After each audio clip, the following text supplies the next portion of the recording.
Okay. Hello, everyone. Welcome to Concordia University's fourth space. Thank you for joining us for today's event, Rematriation and Kahnistensera, Stewardship of the Land, the Mohawk Mothers, in conversation with Nancy Tapias Torrado.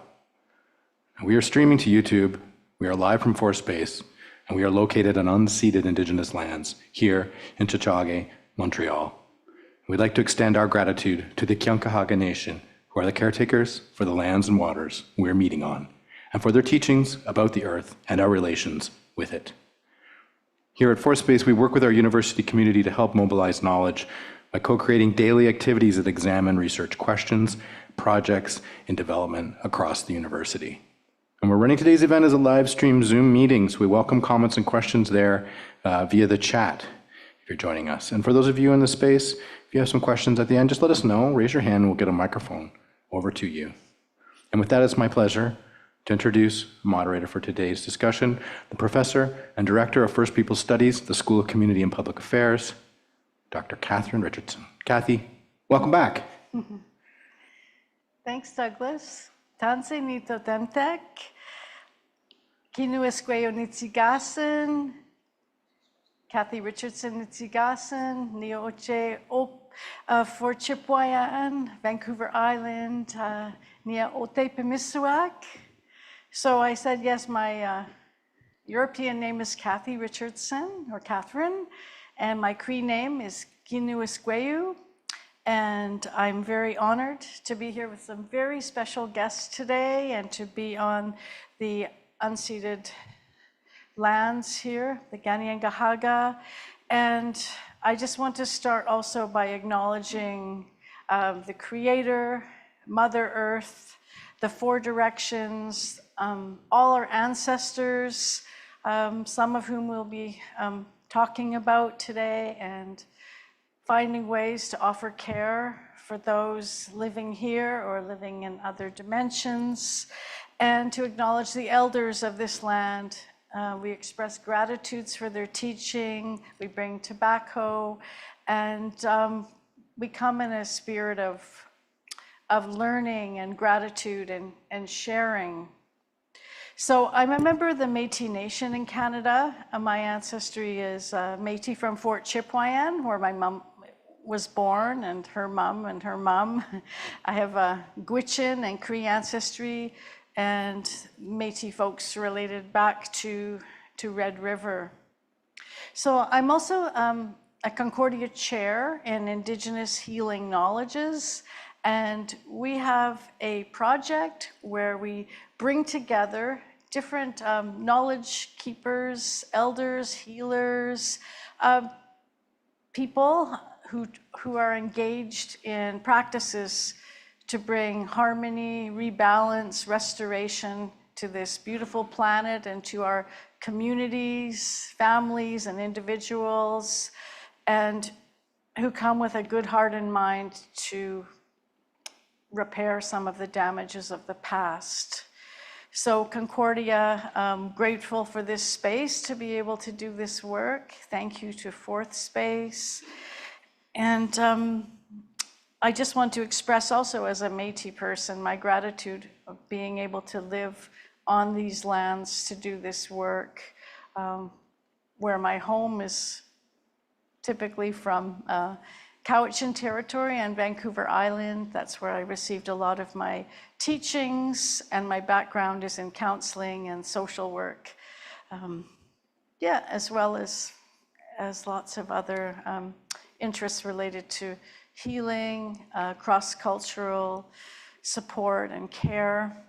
And so with the Indigenous Healing Knowledges project, we engage, we forefront young researchers, student researchers, young ones getting started in this field of knowledge creation and documentation and sharing.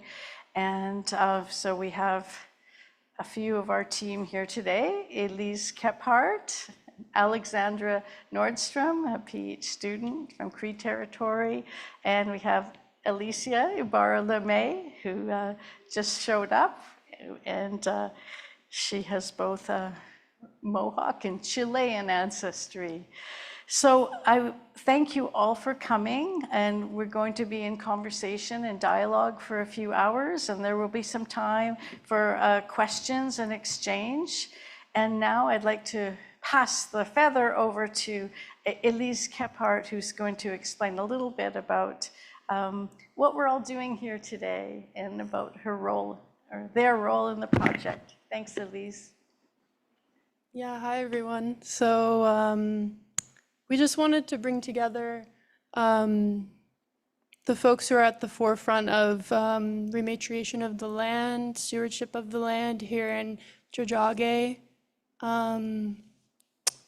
I heard about the Kahnistensera a couple years ago when the first injunction was won in 2022.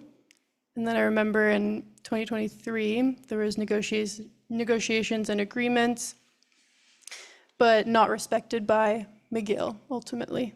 So I wanted to hear from your perspective why this work is so important to you, to future generations, to ancestors, why the bringing home of children under stolen land, under the Allen Memorial Institute, the New Vic Project, and most recently the SAQ in Montreal's East End. So, pass the mic. Should we start by doing introductions? Yeah. Let everyone tell you a little bit about who they are and where they come from. I think it has to be counterclockwise in the Mohawk way, so we'll start with Nancy. Yes, it goes in. Okay. Thank you so much for this invitation, Kathy, Elise, for the space. It's really an honor, a privilege to be with you, and especially with the Kahnistensera. I have learned a lot from them. They are truly an inspiration. My name is Nancy Tapias Torrado. I am Colombian, and I am a human rights lawyer and a PhD in sociology, and I have dedicated over 20 years of my life working with human rights defenders across the Americas, and in the last decade, mainly with Indigenous women leaders from across the different regions and the different countries who are facing abuses in connection to mega projects, whatever form or shape they take.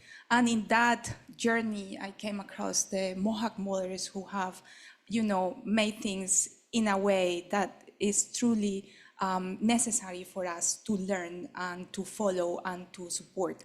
So I feel privileged to be with you all here, and especially with the mothers. Thank you. Segu, my name is Gordon-Hirdokwas Roxanne Whitebean, and I'm a Mohawk from Kineweskwêw. I was born and raised in my community, and I'm a filmmaker in my professional life. I work in both fiction and documentary, but my role on this project is that I'm a cultural monitor, so I am usually on site during the digs and the excavations to search for the remains of our missing children, and it's an honor to be here, so thank you very much. I'm Kahnistensera. I'm from Kineweskwêw.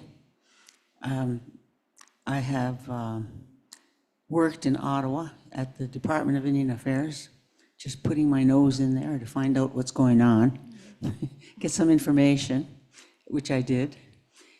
And then I got fired after 20 years, though. It took that long for them to get me out of there. But basically, and I have children, grandchildren, and great-grandchildren, and have tried, and from the time I was born, basically, I sat in the Longhouse and listened to the talk about the great law, the Kahnistensera, and so I grew up knowing, understanding it, actually, maybe, I understand it, the deeper part of it, and how it came down to us from our ancestors, and how we relate to it, and relate to everything around us. And I think that's probably the most important part, is to speak the language and then learn it.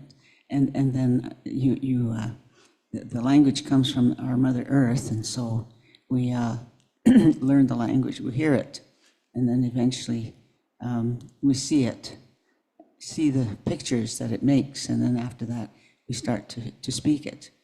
And then we start to understand a lot of things about creation. And I think that's probably the most important part of my upbringing. And then I was forced, of course, to go to the government school. And anyway, that was, I have to say, it was unpleasant. But I don't want to talk about it. Anyway, so now I have, there's about, I don't remember how many children and all of these that I have, and I've raised many other children who have come and lived with me and grew up with me, and I took care of them, and that's what we do. We give of whatever we have to offer, we do it. So that's what I did. So whatever you want to know, and if I want to tell you, I will. Thank you. I'm Philippe Louin. I'm called Okwaragan by the Kahnistensera, and I'm a PhD candidate at this time in anthropology at McGill University, and I've been accompanying the Kahnistensera throughout their struggle for several years now. Thanks for having me.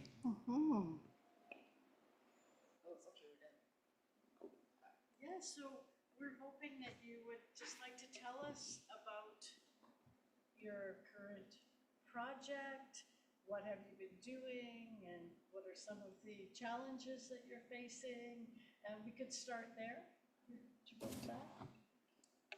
I think I'll ask Okwaraga to explain it. He does it in such a nice way for students, and you'll probably understand him pretty good.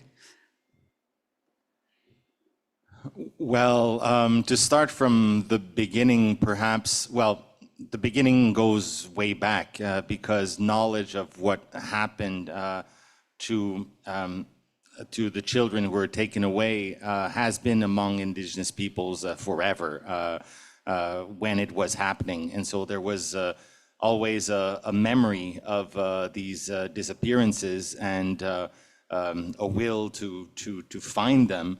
But this started to be acknowledged with the Truth and Reconciliation Commission, which ended in 2015.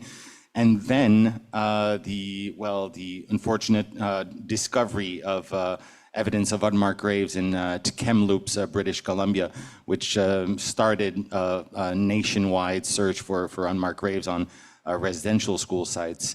However, these searches were mainly concerned with residential schools, but these were not the only locations where Indigenous children were being sent and where they disappeared.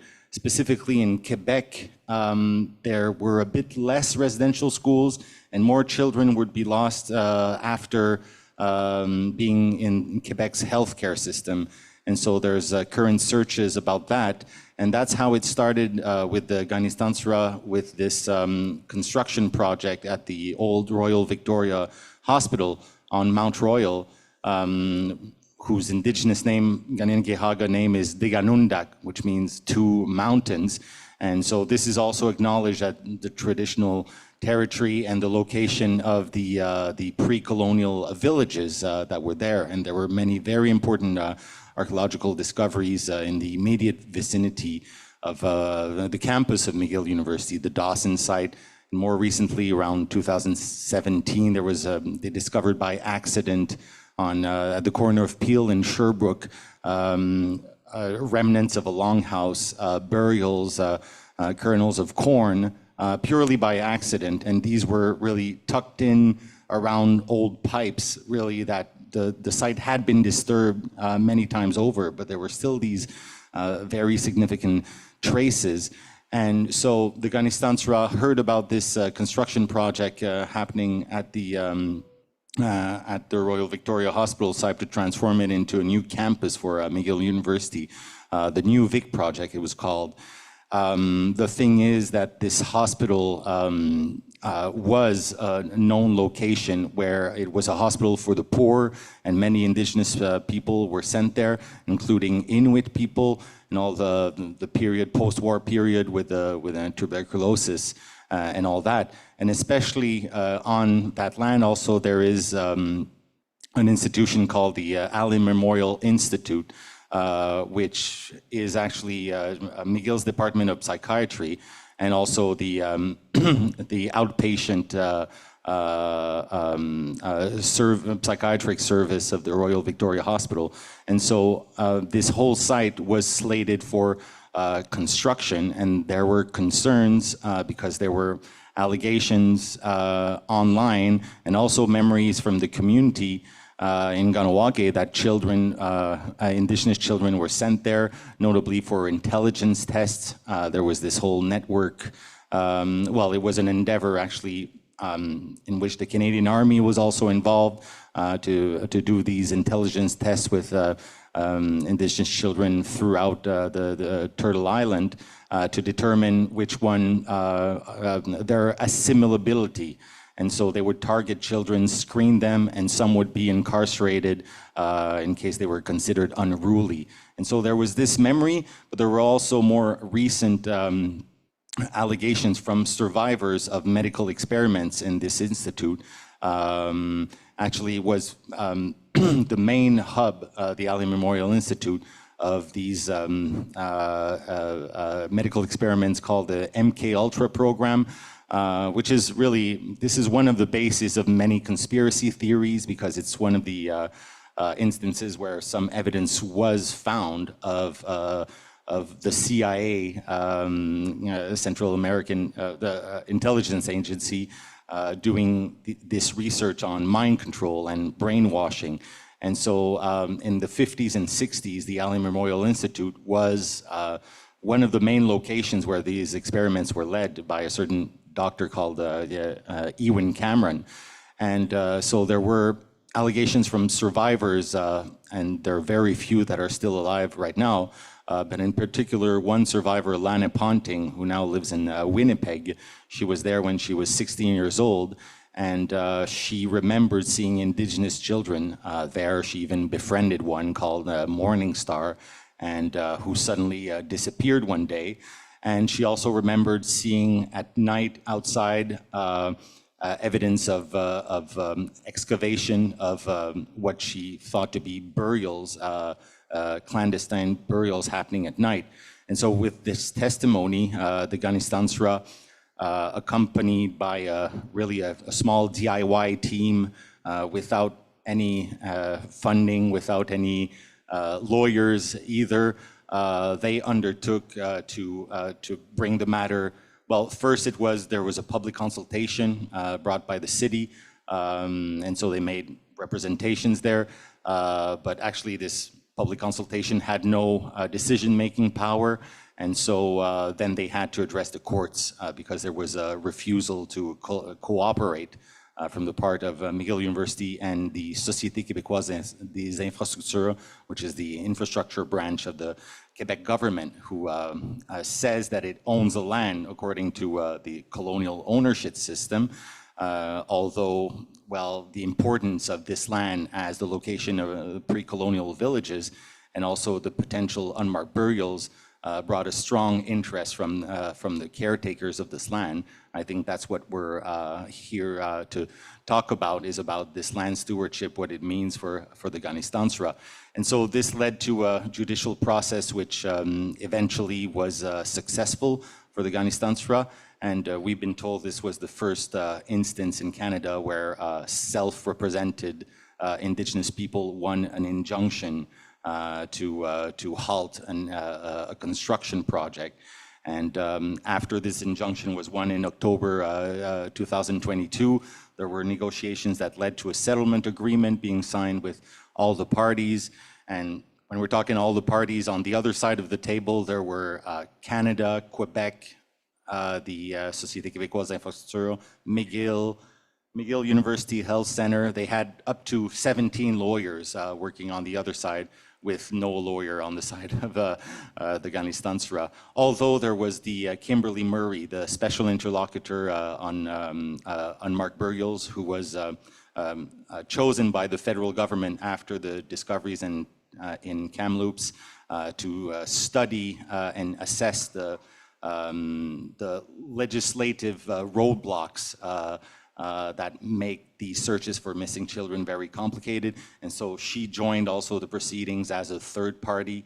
And so this led to this settlement agreement being signed in April 2023 that allowed for a panel of expert archaeologists, experts in searching for unmarked graves and using remote sensing, non-invasive methods, such as ground penetrating radar. There's some dogs also, historic human remains detection dogs. And so they were mandated to determine which techniques would be used on the land. And this has been happening ever since. As we speak, there is still archaeology being done before any construction work on the site. It started out as the Palestinians in 2015 came out to Kineweskwêw to talk to us about what was going on at McGill and what was going on in Palestine. They brought a lot of paperwork, freedom of information that they had, and they showed it to us. They spent the day with us. We were just shocked and horrified with what was happening. And also they had 6 what they call war labs, where they were creating weapons and doing a lot of research on behalf of these big weapons conglomerates. And the weapons were being used in their country, in Palestine. And then they told us of how they were being treated there.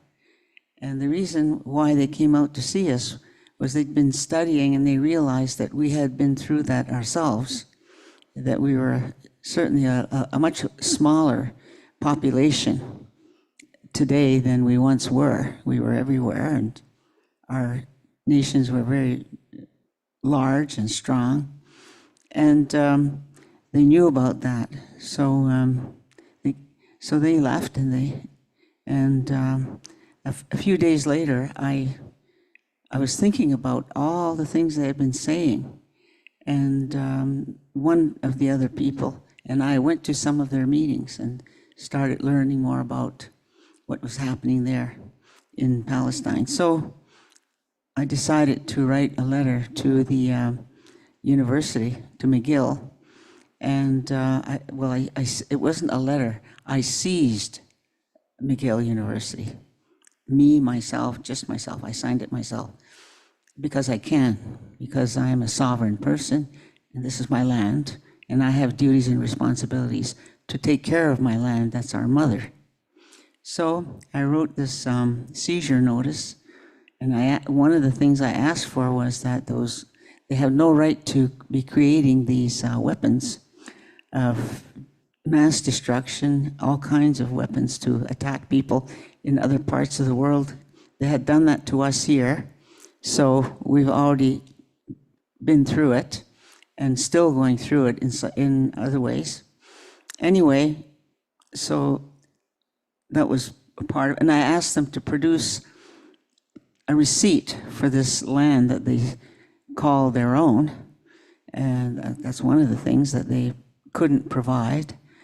And and I made it known that this is our land, and money was taken from the Indian Trust Fund to build McGill University, and they never paid any of it back. And it started out in 1820, and they kept taking money from which was being held in trust by the country, by Canada, and they never paid anything back. So I'd like to find somebody who can figure out how much is owing, because I think they should pay it. They should pay it back or whatever. Anyway, so we brought up all of that, and I brought it all up. So then I served it on them, and I served it through sending it by registered mail. And then I put it on Mohawk Nation News, which is something I run, and sent it out. And I sent it to the I guess she's the principal, or they have so many different names for these people. And she received it because when you send something by registered mail, they have to receive it. They sign for it. So they did that, but they didn't respond. So we waited for a couple of years, waiting for a response. We said, we would like to have a meeting with you about this. So they didn't, we didn't hear from them. So one day, oh, by the way, right after that was served on them, the students became really interested. This is in 2015. And one of the newspapers, it was called the McGill Daily. I think they're still around.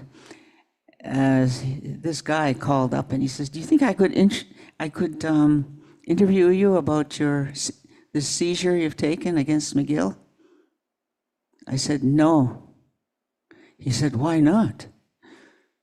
I said, well, I'd like you to study it and see if there's anything wrong in there.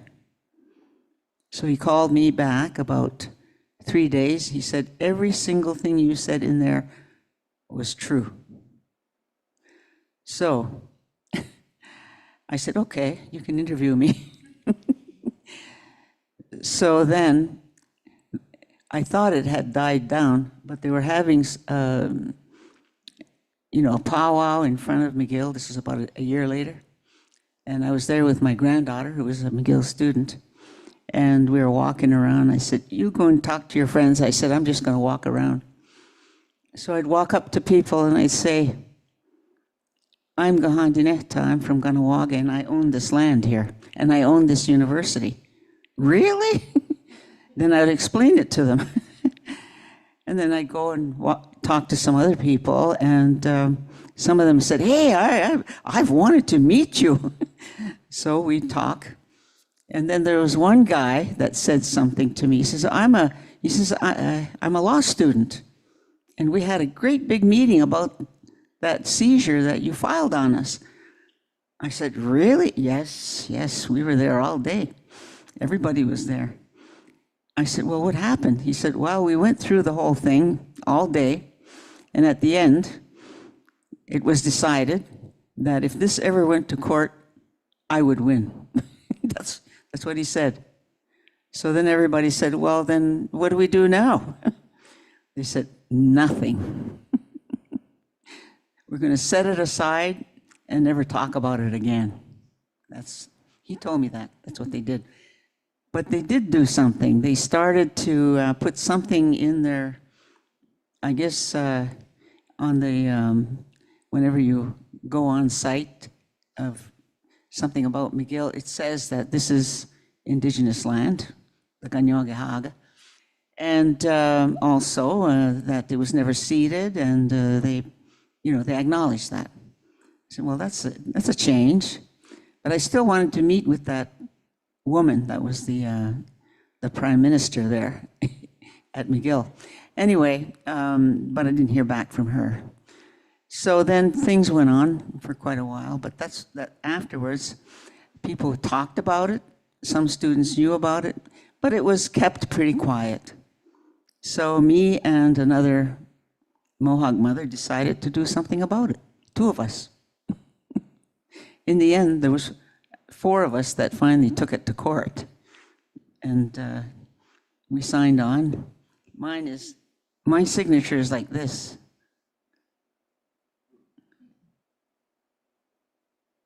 That's my signature. That's how we signed it.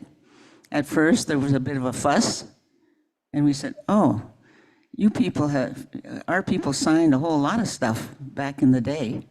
What are you going to do with all that if you don't accept ours? Then they accepted it. Anyway, that's just another story. So that's how it got started. Right there, it was the Palestinians. We mentioned the Palestinians in there.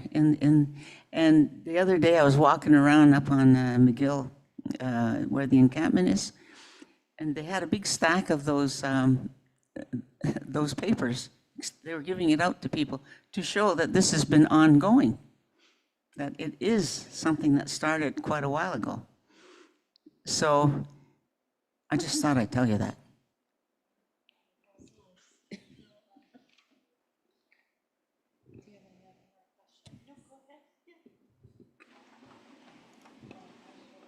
Yeah, do you want to tell us about your interests, or, yeah?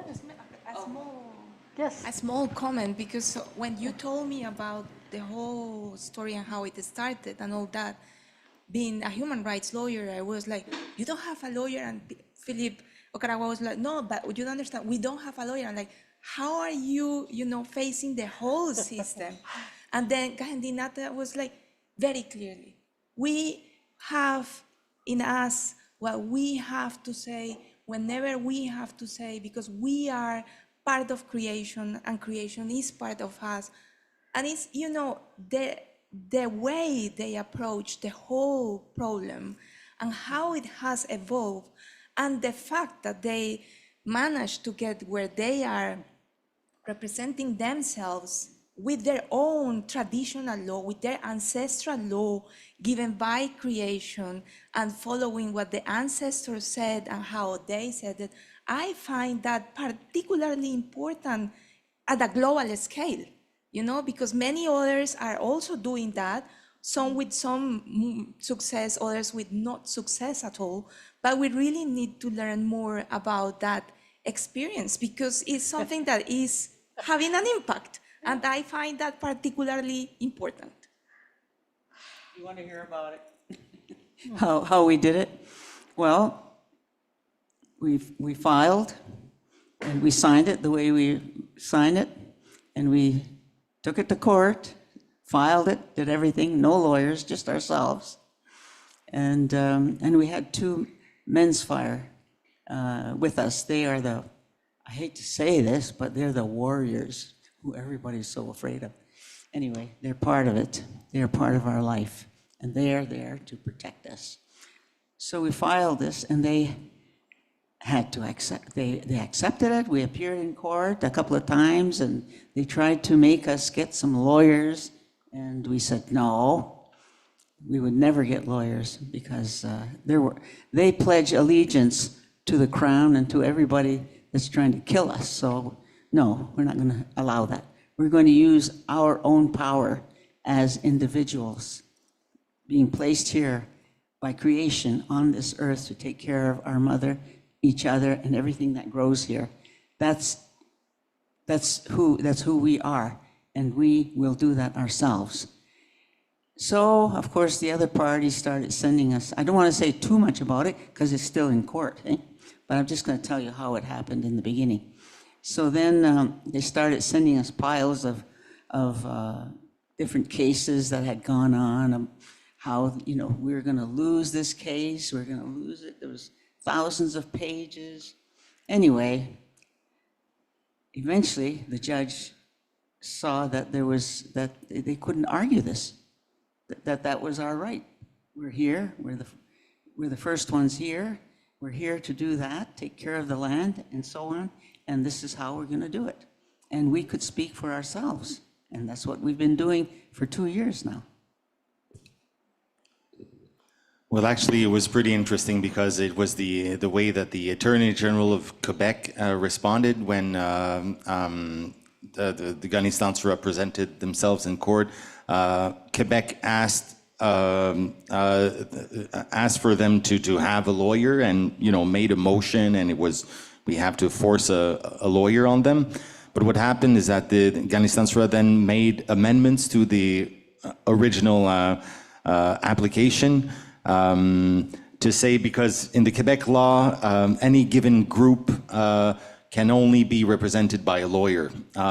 If it's not a lawyer, you would need the signature of every single person or something like that.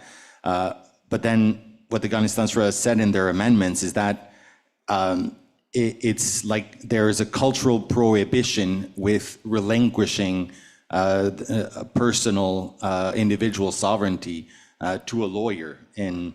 In Kanien'kehá:ka tradition, everyone has to be free and has to enforce their own duties. And responsibilities. And so this is really, it goes completely against the grain of, the way that political and legal representation happens in Western society, where someone's deciding for you. Whereas here it was really a cultural obligation, even for the Kahnistensera, to caretake the land and to watch over the children of past, present, and future generations. And that was eventually accepted by the judge, that any single person can sort of represent a common interest of their nation, because it really taken on themselves this task. And so I was wondering, maybe asking Roxanne and Gantineda how this came to you, and when you were raised in your upbringing of feeling that you really have this duty.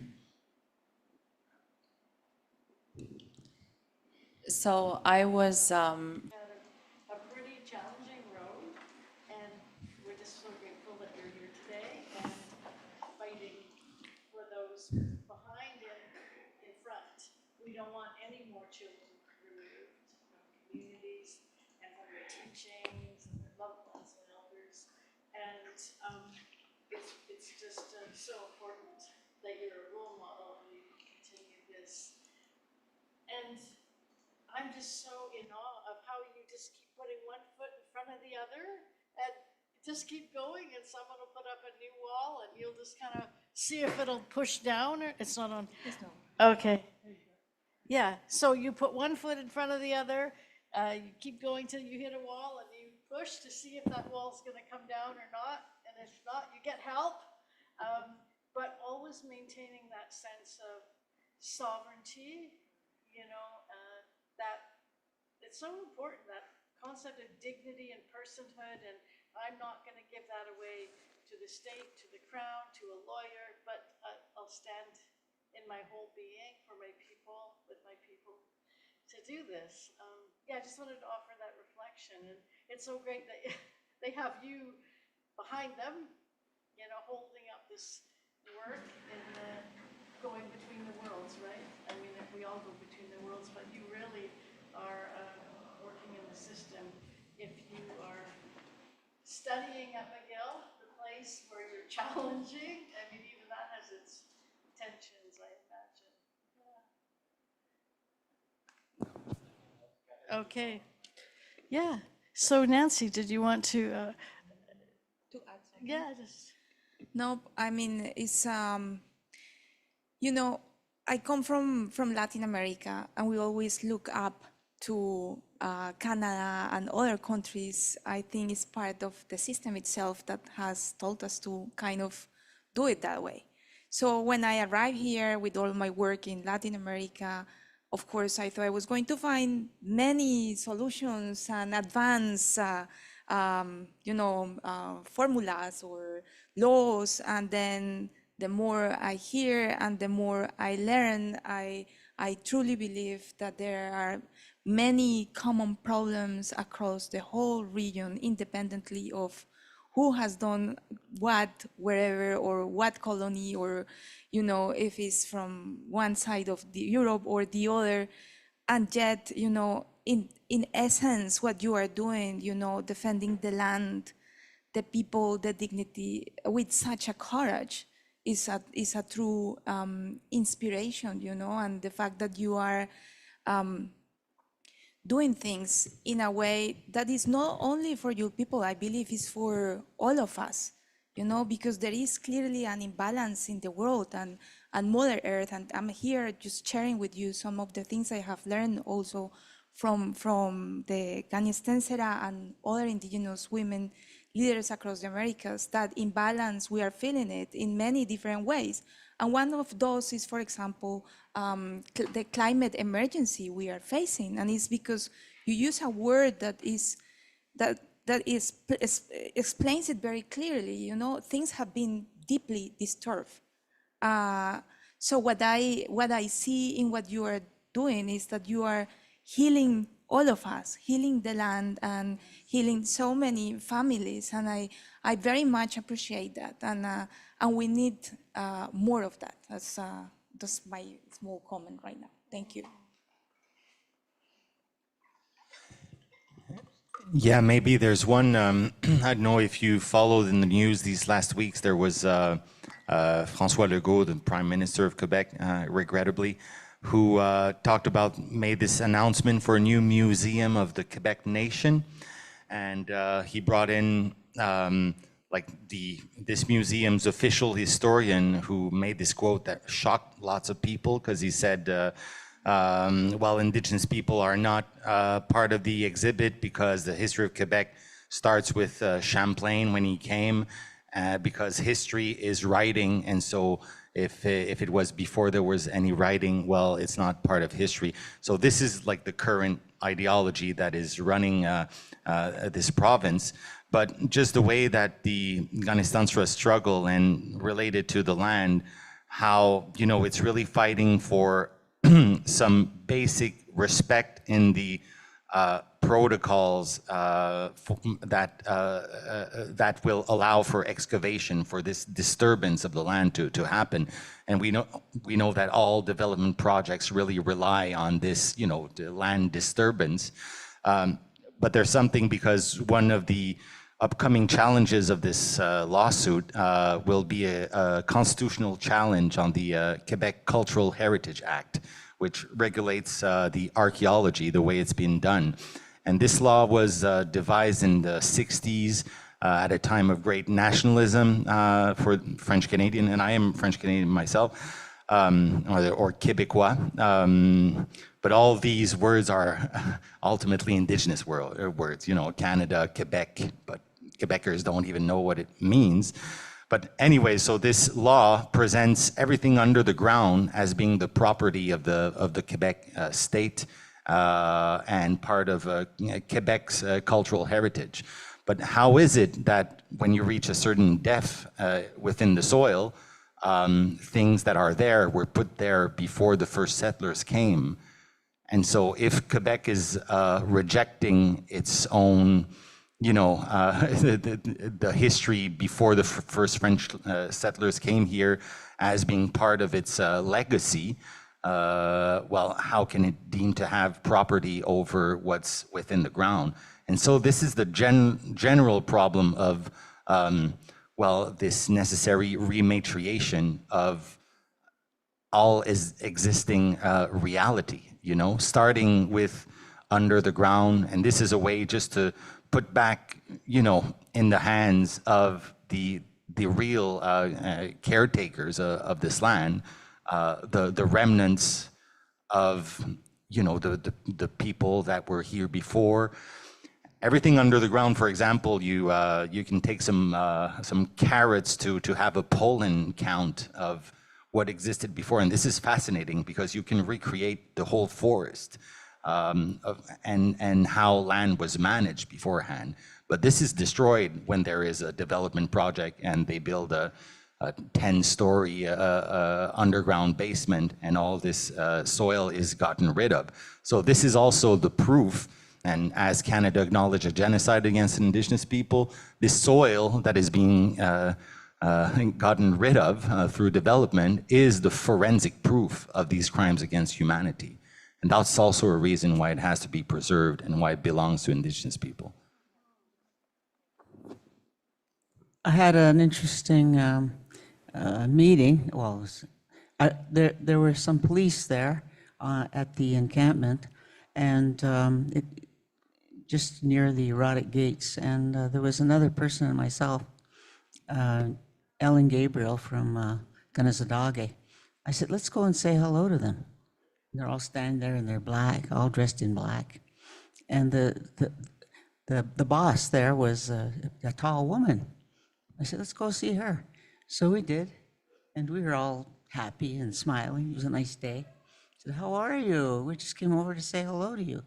And she was kind of surprised. And then she asked Ellen, who are you? She says, I'm Ellen Gabriel of Kineweskwêw. Oh my God, she got scared because she was a spokesman during 1990. Very, very well known and very articulate. And then she said, and then she went right up to my face and she said, and who are you? I said, I'm Kahnistensera. She goes, that was her expression. I said, we just came over here, to say hello and tell you that, you're standing on our land. And unfortunately, the land is in pretty bad shape. You've got about 6 or 8 feet of garbage, and then on top of that, you put canvas, so nothing can ever come through there from our mother, so we can't feel her.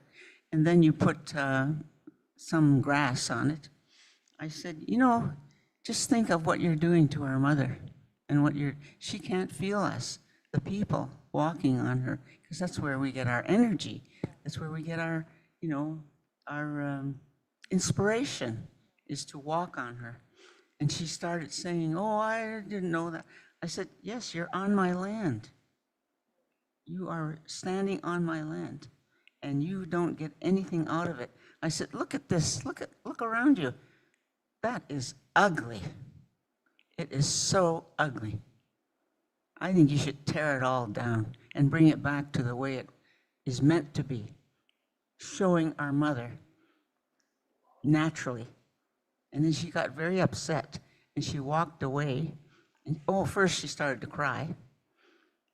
And then she walked away and she phoned somebody right away. So Ellen and I walked away. But I just realized that I think you people do realize that. Everybody does know that.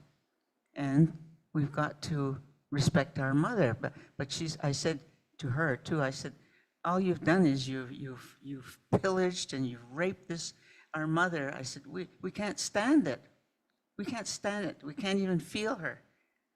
And that's when she started to cry. She realized how we are suffering because of that, because of what's happened. Poisons and toxins everywhere. You can't even drink the water. You can't even use the water. You have to boil it.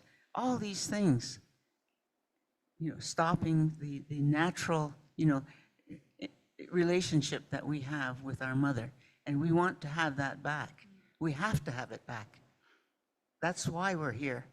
We have to. And we need everybody's help to do it. We just can't do it ourselves.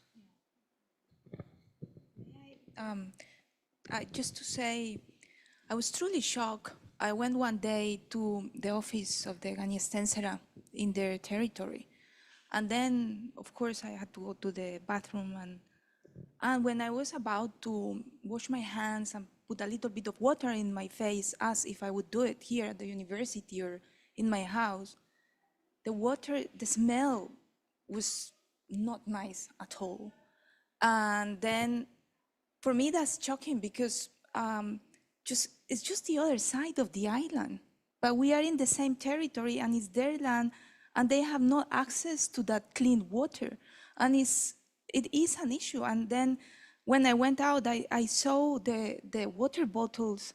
And then I remember you made a comment. I'm so tired of seeing these plastic water bottles. And then in that little moment, I realized, as you just explained to us so eloquently, the magnitude of the damage. I don't think we realize the magnitude of it yet. We are just starting to feel it in some way. But then when I see these struggles, it's not the local struggle. This is in a much bigger, larger scale. And that's why I truly see it's necessary to connect and to support because they are already doing a lot. And I admire the fact that they are doing it from the fact of being women, mothers, in regards to Mother Earth, because it's a different ethic, a different perspective, and it is so much needed. Yes, there's many cases of environmental of racism. I think last year there were some things in the news about in Kahnistensera about landfill, because this is like a land independent territory of the Mohawk Nation, but still considered crown land. Well, like the environmental protection sort of don't apply. But still, the settler population is using these to dump toxic waste without any regulations. It's cheaper to do it, but then it's the community who suffer from it. This is really the case in Kahnistensera, in Akwesasne especially, that it's really bad. Yeah, recently Kim Tallbear wrote in her blog, after being on a plane that was filled with miners, she said, this isn't a country, this is a series of land extraction sites, of a series of mines. When I started hearing about the children and how the graves were being found, and a movement swept across the country after Kamloops, and I had this feeling like these children were calling out to us. They were appearing, like asking for help in some way. And so I'm just wondering if you think ahead a little bit and you achieve your aims and some of these children can go home to their communities, what would we do for them? How would you like to honor them and celebrate that victory? We're having a hard time right now even getting the documents to find those children. They're being kept from us because it's probably worse than what we even know of what happened to our people, because most of our population was killed off. The Mohawks in particular, they have a special law in the United States. George Washington passed it to kill every one of us and not to spare any of us. And so some of us had to come up in this direction, some went in other directions, and so on. And that law is still there. And I remember speaking to some students here at McGill, and I asked them, how many of you vote in the elections? Oh, well, they just, yeah, I vote.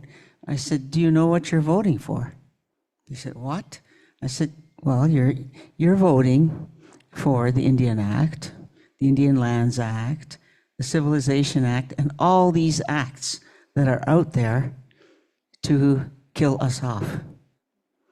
The Indian Lands Act of 1925 it took us off our lands with the military, put us on these POW camps, and kept us incarcerated right to this day. And they took the children away from our families, we never saw them again. And this just happened right across the country all at the same time. October the 25th, 1924. It's 100 years. It's called the 100 Years' War. The 100-year plan, business plan of Canada. That's what it's called.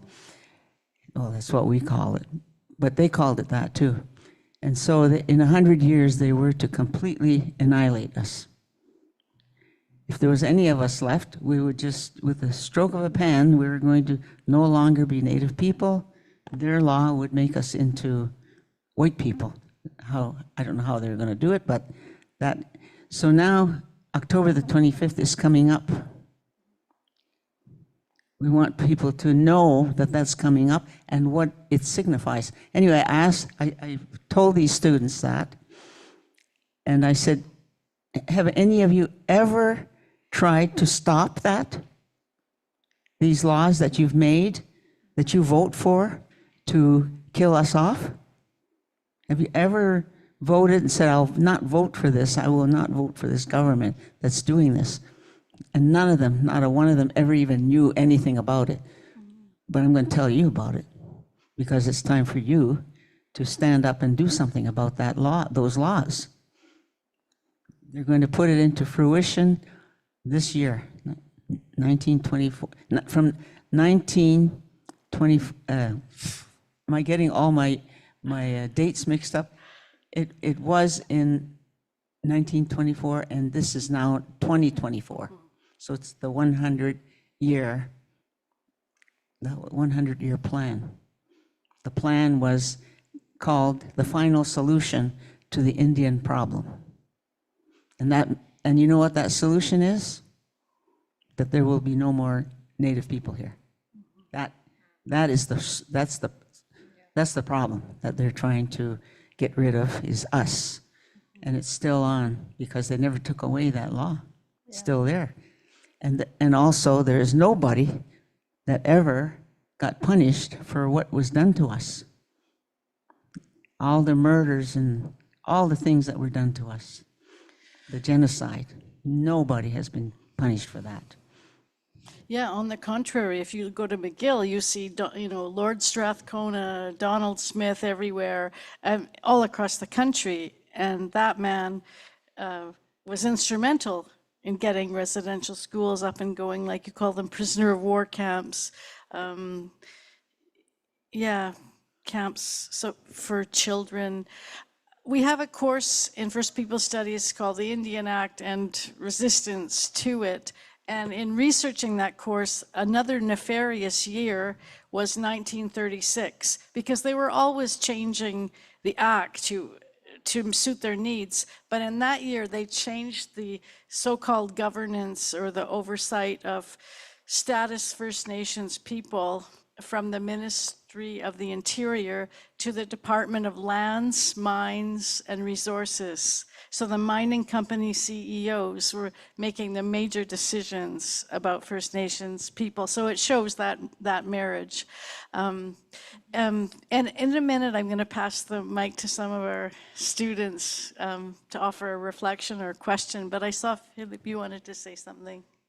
Yeah.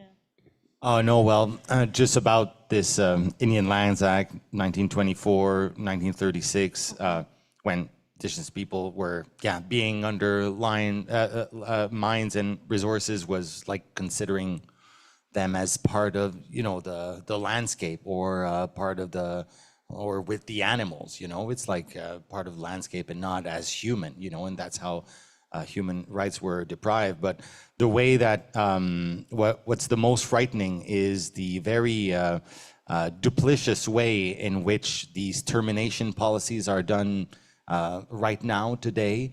It's through signing all these memorandums of understanding and these modern treaties that are being set up all across the territory. Actually, Canada's Indigenous services and Crown relation ministers are just constantly traveling throughout the country and trying to get it on paper, first through a memorandum of understanding and then through a longer agreement that would be a treaty, but that are just negotiated behind closed doors with lawyers between band council members who are actually ultimately working for Canada, through federal funding. So it's deals between them, Canada, and the province. And so it's all these institutions that are actually, working together with the same funding and with the same instructions to talk on behalf of the Indigenous people who are not invited to the table. Ultimately, there's supposed to be a referendum, for it to be vouched, and you would need, for these treaties to happen, there would be eventually a referendum. But even that, it's not the Indigenous way to have this 50% plus one type of democracy. That's not a type of that's not a consensus that is based in the families as the old ways function.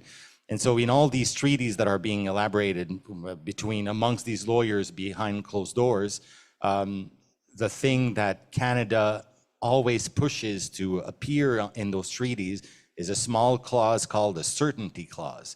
And this will systematically say, and it's sort of hidden in thousands of pages of legal gibberish. You'll have this one sentence that guarantees that the land is within Canada. And this is where the actual transfer of the land happens, And when we're talking about land claim policies and all these comprehensive land claim policies, and this is the way that the courts treat with that, well, it's not the Indigenous people who are claiming land. Canada is claiming these land because it is not yet theirs, and they can only acknowledge that. So that's all these dealings that lead to, enfranchising Indigenous people as Indigenous Canadians, or as reservations would become municipalities. This is the constant colonial blackmail that is being done. If we want to get rid of those old 19th century Victorian Indian Act racist policies, the only alternative is becoming Canadians, not having a separate status at all. And perhaps, you know, you can have cultural rights to have your own ceremonies and all that, as any, you know, any Canadian can have their own religion, but it's a private thing and it does not affect the land. And undermines nationhood. So if we talk about Mother Earth and not about land, I also appreciate how you use the term rematriation, and in your culture you are a matriarchal society. I'm just wondering if the ladies would like to say a word about mothering, and what are the roles and responsibilities of mothering and caring for the children. And also I appreciate that you've made Philip an honorary mother, an honorary Mohawk mother. That's cool. There's two things that, Yep. you're talking about nation. Nation. We aren't a nation. Okay. That's something that white man, you know, statehood. That's, we aren't. We're in our case, we're the Rodino Sunu Umwe. We are the original people of this land. We're placed here by creation. So that's who we are. Beautiful. And as far as women have a very high position in our culture, the same as the men, you know, equal. We have our duties and responsibilities, and the men have theirs. And this is how we work it out between ourselves through our families. And families make up the whole of our people. There are 49 families, and we're all related. And we all know who our family is everywhere. And so we have clans and so on and so on. Nothing to do with nations, because nation is statehood, and we are not. And then the land does not belong to us. It's not our land. The land belongs to the unborn babies, children. They own it. So we have to keep that land ready for when they arrive. And it is the women that emulate the work of the land, what the land does. We emulate that. So I just wanted to. Thank you. So being a matrilineal society, it means that our clans are very much like, our clans are our families, very much like a last name. So I come from the Wolf Clan family. My mother is a Wolf Clan, and so I have children, and I passed my clan on to my children. And when my daughters have children, the family will be passed on to them as well. And so our responsibility is to name our children, and within our culture, we're not supposed to have two people with the same name, and the name is passed through ceremony, and usually at certain times of the year with all of the people present. And but because of colonialism, because of intergenerational trauma, we have multiple factions and variations of our like longhouse, and there are people that have the same name now. And so it's just important to, like, moving forward, how do we move forward, and you know, just being respectful to one another within our communities and our beliefs is one of the ways that we can achieve that. And it's necessary that we always promote unity as women and respect for one another. And so, yeah, our responsibility is mostly to raise the children and make sure that they're in a healthy environment, but to collaborate with the men. I know some people say that the women are like the leaders and the final say, but I don't believe that. I think that everything we do is in balance with one another. And yeah, so that's basically the roles and responsibilities. Beautiful. Well, I want to thank you all from the bottom of my heart for coming and showing up and telling your story yet again. Like lots of people say, oh, here we go again. We have to tell all these people all these things because they didn't, listen the first time. And so thank you for being patient with us. Elise, do you want to, we have some things for you, and I'm just going to grab something here. I'm going to come behind you, Your Majesty. I don't speak a word of French. There you go. I'm the Queen of France. Yeah.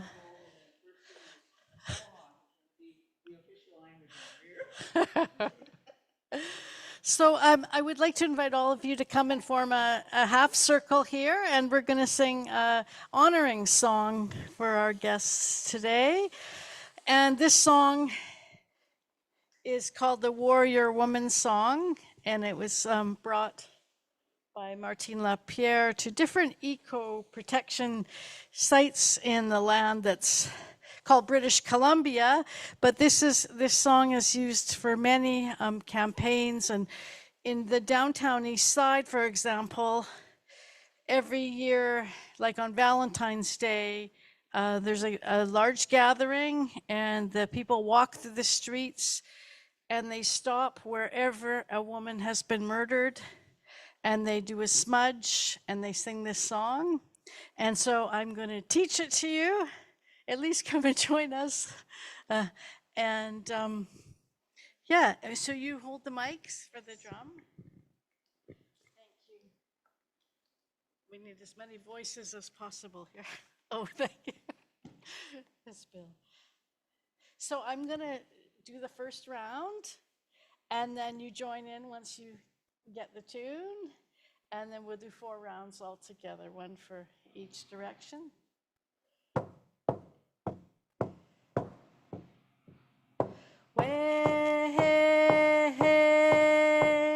Wahio, wahio, hey, hey, wahio, wahio, way, hey, wahio. Okay, we got it? Way, hey, hey, wahio, wahio, way, hey, wahio, wahio, way, hey, wahio. Okay, take a breath. Way, hey, hey, wahio, wahio, way, hey, wahio, wahio. I don't sing so low. Way, hey, hey, wahio, wahio, way, hey, ahio, yahio, way, hey, wahio. Oh. So, Haichka and Kineweskwêw, and thank you very much for coming and being in conversation with us today. And I know that I leave part of my heart in this circle, and just really send you love and life force, and we'll be following this with great interest, and of course teaching about it here at Concordia, and really wanting to bring those children home to you. Can I just say one more thing? Of course. When you're saying that you're leaving your heart, how about your mind? Thank you. Yes, I'll take my mind